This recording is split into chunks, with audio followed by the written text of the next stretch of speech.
I think my neighbor saved my life and doesn't even know it. A couple years ago, I was going through a really bad time. I stopped talking to most people, barely left my room, and honestly just felt numb all the time. Every day felt exactly the same. Around that time, this older guy moved into the apartment next to mine, probably late 60s, lived alone.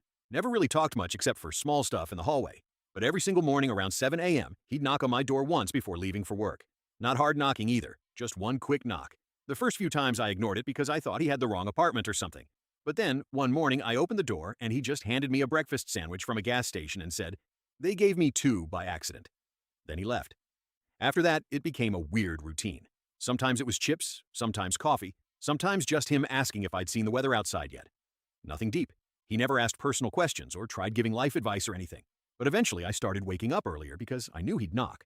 I started showering more regularly because I didn't want to answer the door looking awful. Started cleaning my apartment a little. Started going outside more. One morning he didn't knock.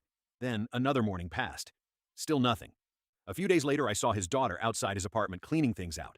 She told me he'd passed away unexpectedly in his sleep. Before she left, she asked, "Were you the kid next door?" I said, "Yeah." She smiled for a second and said, "He talked about you all the time. He said he wanted to make sure you were doing okay because you reminded him of his son." I had no idea what to say. The crazy part is, I don't think he ever realized those tiny interactions were probably the only reason I got out of bed some days. He thought he was just being friendly. But he genuinely changed my life.